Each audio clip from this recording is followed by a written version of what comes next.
Bismillahirrahmanirrahim. Assalamualaikum warahmatullahi wabarakatuh. Innal hamdalillah nahmaduhu wa nasta'inuhu wa nastaghfiruh wa na'udzubillahi min syururi anfusina wa min sayyiati a'malina may yahdihillahu fala mudhillalah wa may yudlilhu fala hadiyalah. Asyhadu an la ilaha illallah wahdahu la syarikalah wa asyhadu anna Muhammadan abduhu wa rasuluh. Allahumma sholli ala sayyidina Muhammad wa ala ali sayyidina Muhammad.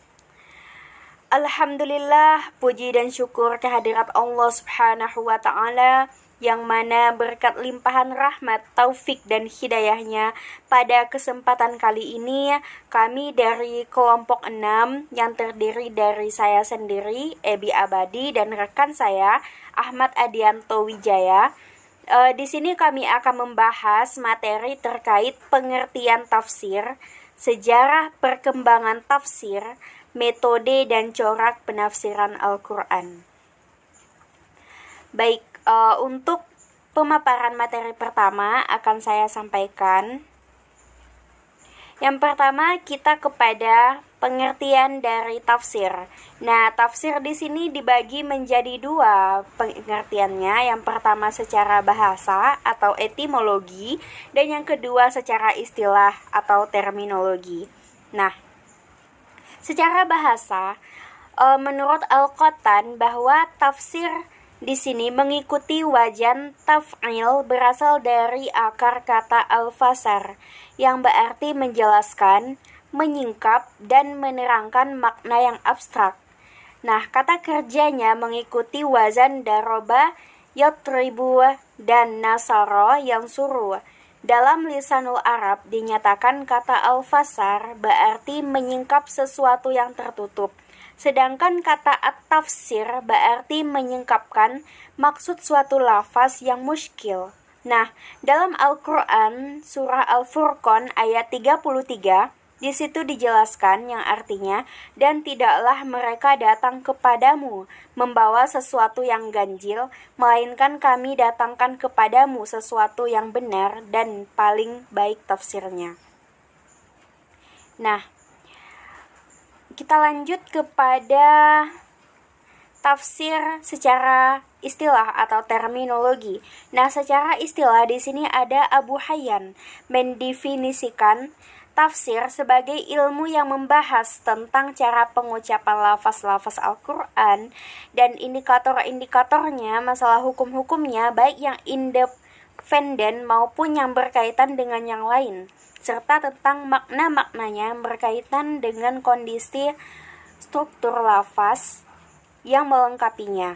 Nah, tafsir berarti menjelaskan makna ayat-ayat Al-Quran, keadaan, kisah, dan sebab turunnya ayat tersebut dengan lafal yang menunjukkan kepada makna zahir. Nah, di sini Az-Zahabi mendefinisikan tafsir itu kepada penjelasan kalamullah atau menjelaskan lafaz-lafaz Al-Quran dan pengertian-pengertiannya.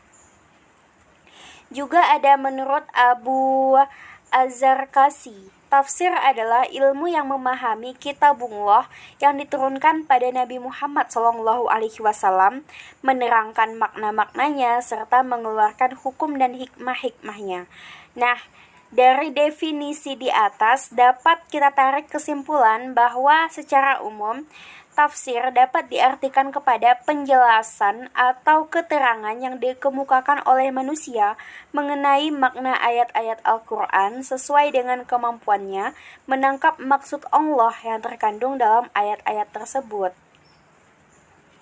Nah, untuk selanjutnya akan dijelaskan oleh rekan saya Ahmad Adianto Wijaya. Baik, saya akan melanjutkan presentasi dengan materi sejarah perkembangan tafsir.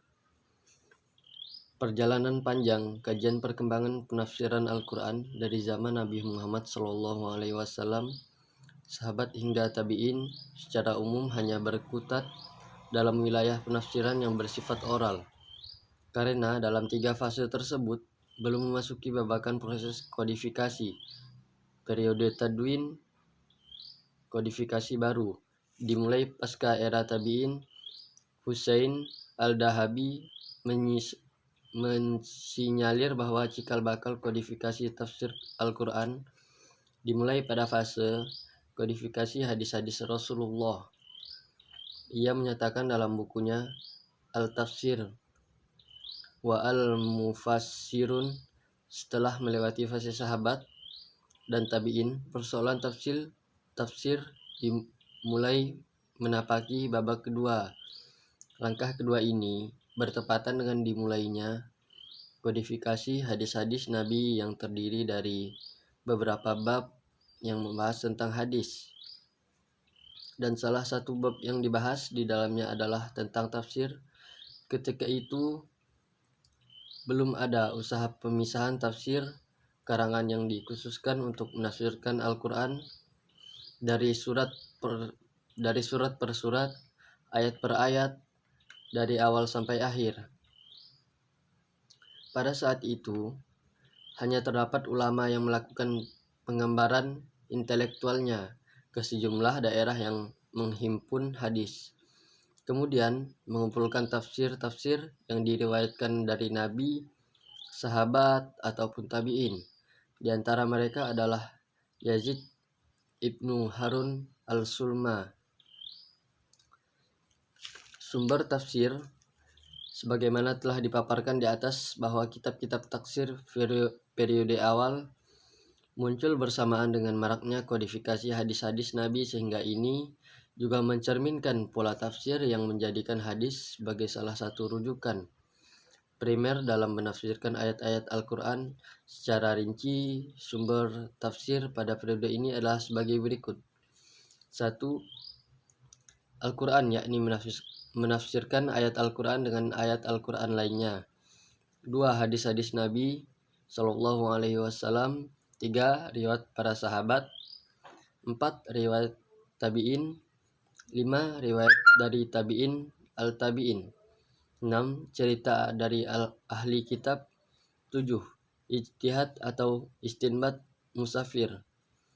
Dan 8. Bahasa Arab pedalaman sebagai dilakukan oleh mufassir.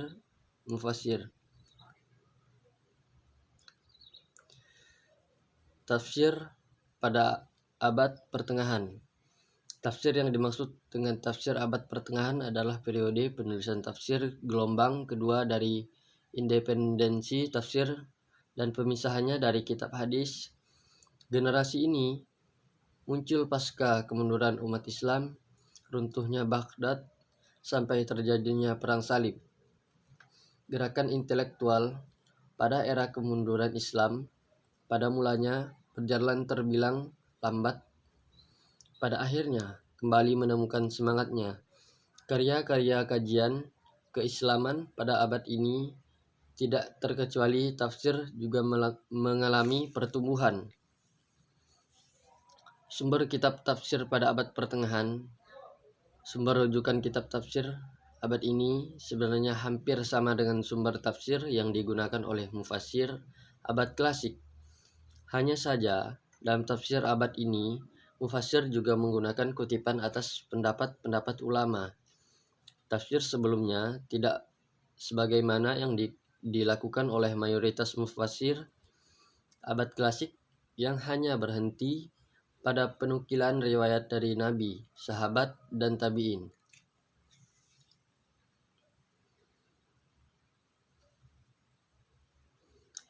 Metode dan corak penafsiran Al-Quran. Dalam bukunya, Syihab menjelaskan bahwa Al-Quran adalah sumber ajaran Islam.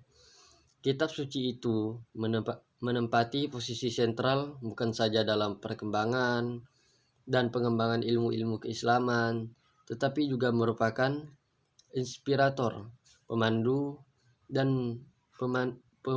gerakan-gerakan umat Islam sepanjang 14 abad. Sejarah pergerakan umat ini, jika demikian itu halnya, maka pemahaman terhadap ayat-ayat Al-Quran melalui penafsirannya mempunyai peranan yang sangat besar bagi maju mundurnya umat. Syurbasi menjelaskan bahwa secara umum penafsiran Al-Quran dapat dibagi atas dua bagian, metode klasik dan metode modern. Metode tafsir klasik dilihat dari segi terdapat 3 cara metode penafsiran Al-Quran, yaitu metode tafsir bil maksur atau bil riwayah. Yang kedua, metode tafsir bil ra'yi atau bil diriyah. Yang ketiga, metode tafsir bil isyariyah. Yang kedua, metode tafsir modern atau kontemporer, yakni terbagi menjadi beberapa golongan, yakni metode tafsir tahlili atau analitis. Yang kedua, metode tafsir ijmali atau global. Yang ketiga, metode tafsir muqarrin atau perbandingan. Yang keempat, metode tafsir maudu'i atau tematik.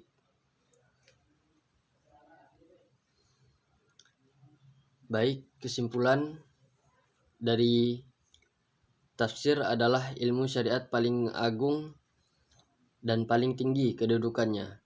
Ia merupakan ilmu yang paling mulia, objek pembahasan, tujuannya, serta dibutuhkan. Objek pembahasannya adalah kalamullah yang merupakan sumber segala hikmah dan segala keutamaan. Tujuan utamanya adalah untuk dapat berpegang pada tali yang kokoh, mencapai kebahagiaan yang hakiki, dan kebutuhan terhadapnya sangat mendesak karena segala kesempurnaan agamawi dan duniawi haruslah sejalan dengan syarak. Dengan sejalan ini sangat bergantung pada pengetahuan tentang kitab Allah. Sekian presentasi dari kelompok kami, kurang lebihnya saya mohon maaf. Saya tutup dengan wabillahi taufiq wal hidayah. Assalamualaikum warahmatullahi wabarakatuh.